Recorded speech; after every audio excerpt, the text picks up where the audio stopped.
प्रतापगढ़ में बीजेपी सभासदों का प्रशिक्षण कार्यक्रम जारी है। काशी प्रांत के क्षेत्रीय अध्यक्ष होंगे इसमें शामिल। प्रतापगढ़, प्रयागराज, अमेठी और साथ ही सुल्तानपुर कौशाम्बी से आएंगे सभासद। जनप्रतिनिधियों को उनकी जिम्मेदारी भी बताई जाएगी। इसके अलावा सभासदों को सुशासन का पाठ भी पढ़ाया जाएगा। शहर के हादीहाल सभागार में इस कार्यक्रम का आयोजन किया जाना है। तो 5 जिलों के सभासद इसमें शामिल होंगे। एक बड़ी खबर आपको बता रहे हैं। तो बीजेपी सभासदों का प्रशिक्षण कार्यक्रम होना है। अमेठी, सुल्तानपुर के सभासद भी यहां पर पहुंचेंगे। कौशाम्बी से भी सभासद आएंगे और इनका प्रशिक्षण किया जाएगा। तो जनप्रतिनिधियों को उनकी जिम्मेदारियां भी बताई जाएंगी।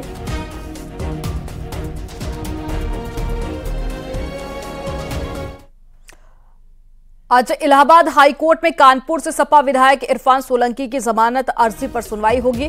सोलंकी के वकील की बहस पूरी हो चुकी है। राज्य सरकार की ओर से इस मामले में बहस की जाएगी।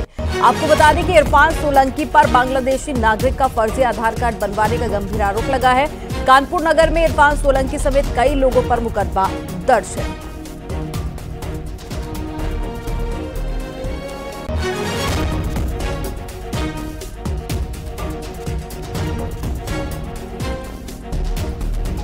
तो सपा विधायक इरफान सोलंकी से जुड़ी एक बड़ी खबर आपको बता रहे हैं। फर्जी आधार कार्ड का ये पूरा मामला है और बांग्लादेशी नागरिक का फर्जी आधार कार्ड बनाया गया था। तो हाईकोर्ट में जमानत अर्जी पर सुनवाई होनी है।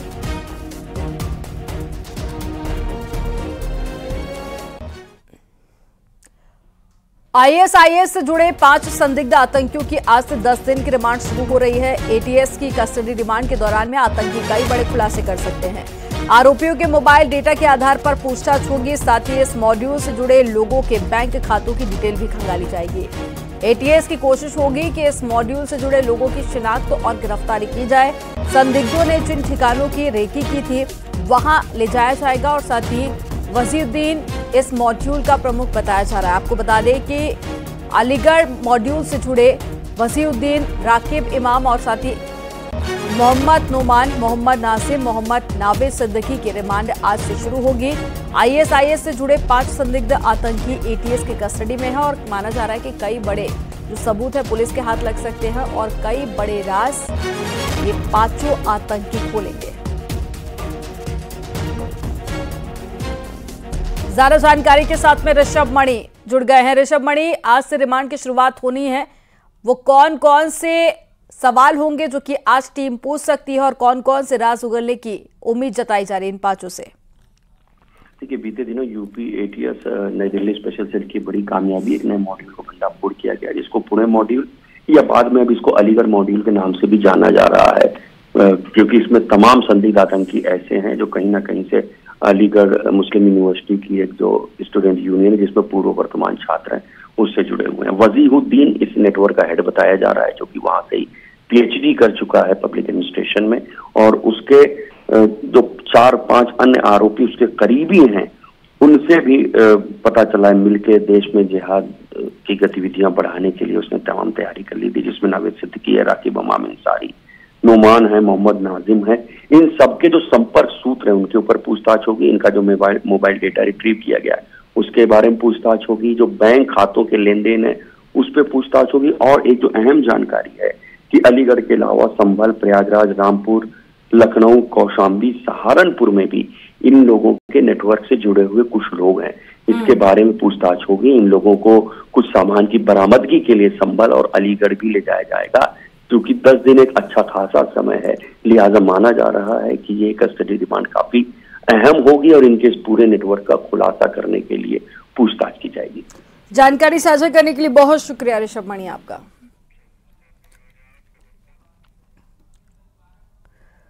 माफिया अतीक और अशरफ हत्याकांड के आरोपियों के जिला कोर्ट में आज पेशी होनी है। जिला कोर्ट तीनों पर आरोप तय करेगी। आपको बता दें कि पिछली सुनवाई पर शूटर हनी सिंह को कोर्ट ने सरकारी वकील मुहैया कराया था।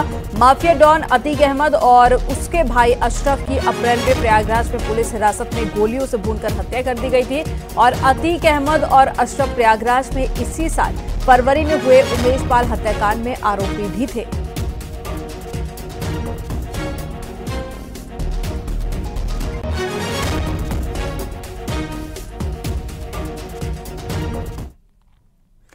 ज्ञानवापी परिसर के पुरातत्व सर्वेक्षण यानी कि एएसआई सर्वे की रिपोर्ट आज जिला अदालत में दाखिल हो सकती है। कोर्ट ने टीम को 15 दिन का और वक्त देते हुए 17 नवंबर तक रिपोर्ट पेश करने के लिए कहा था। माना जा रहा है कि आज लगभग 400 से ज्यादा पन्नों की रिपोर्ट कोर्ट में दाखिल की जाएगी, जिसमें 21 जुलाई के आदेश के बाद में 4 अगस्त से शुरू हुए सर्वे में मिली एक जानकारी को शामिल किया गया है। हालांकि एक चर्चा ये भी है कि रिपोर्ट तैयार करने के लिए एएसआई की टीम कुछ और वक्त भी मांग सकती है। सुनवाई दोपहर 2:30 बजे के करीब। तो देखिए, दो जानकारी निकलकर सामने आई है एएसआई सर्वे को लेकर। पहली तो ये कि आज रिपोर्ट दाखिल की जा सकती है, 400 पन्ने से ज्यादा की ये रिपोर्ट होगी। और दूसरी जानकारी ये कि अभी टीम कुछ और समय मांग सकती है। तो ज्ञानवापी को लेकर लगातार सर्वे किया जा रहा था। पुरातत्व सर्वेक्षण यानी कि एएसआई सर्वे भी किया गया और सर्वे के दौरान में क्या कुछ टीम के हाथ बड़ी जानकारी लगी है, उस पर पूरी एक रिपोर्ट तैयार करके कोर्ट को सौंपा जाना था। लेकिन अब जानकारी 2 निकलकर सामने आ रही है। दोपहर तक फिलहाल ये पूरा मामला स्पष्ट हो जाएगा कि आज रिपोर्ट सौंपी जाती है या फिर नहीं।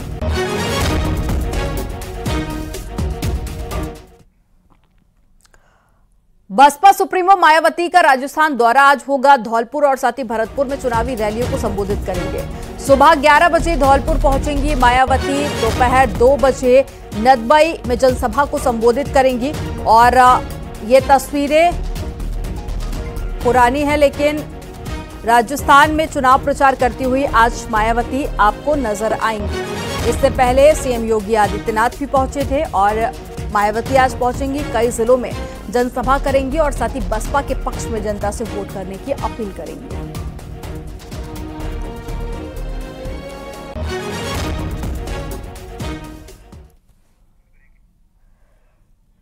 और चलिए रुक करेंगे एक और बड़ी खबर का। आज रायबरेली और अमेठी दौरे पर पहुंचेंगी स्मृति ईरानी। डिप्टी सीएम ब्रजेश पाठक और यूपी भाजपा अध्यक्ष भूपेंद्र चौधरी भी उनके साथ में मौजूद रहेंगे। अमेठी में 8000 गरीबों को रजाई वितरण का कार्यक्रम है और रजाई वितरण करने के लिए अमेठी से सांसद स्मृति ईरानी पहुंचेंगी। उनके साथ में डिप्टी सीएम भी मौजूद रहेंगे।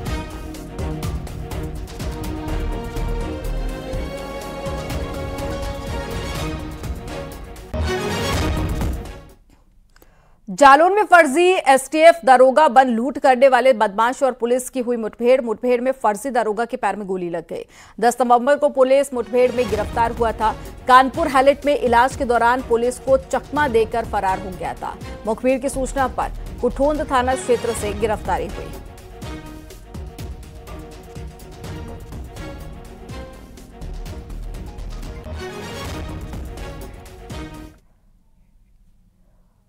औरैया में लूट की योजना बनाते 5 शातिर अपराधी गिरफ्तार किए गए हैं। 3 सरिया, टॉर्च और साथ ही तमंचा, 315 बोर और साथ ही 5 जिंदा कारतूस भी बरामद की गई है।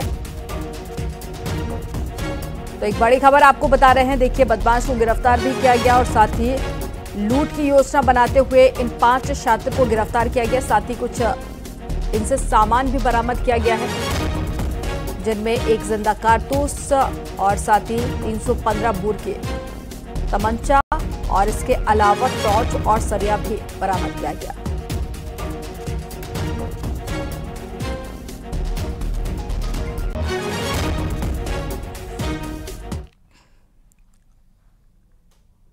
मुख्यमंत्री योगी आदित्यनाथ ने गुरुवार को दिल्ली के प्रगति मैदान पहुंचकर अंतर्राष्ट्रीय व्यापार मेले में यूपी पवेलियन का उद्घाटन किया। उन्होंने कहा कि यूपी अब बीमारू नहीं बल्कि रेवेन्यू सरप्लस स्टेट बन चुका है। इसके बाद में उपस्थित लोगों की तालियों की गड़गड़ाहट से यूपी पवेलियन गूंज उठा।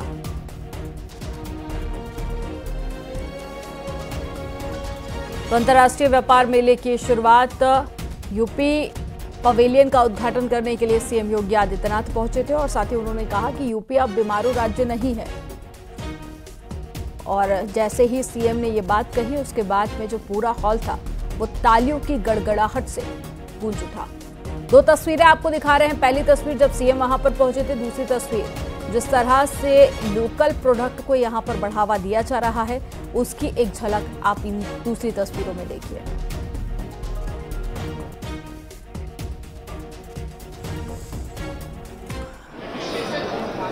मित्रों,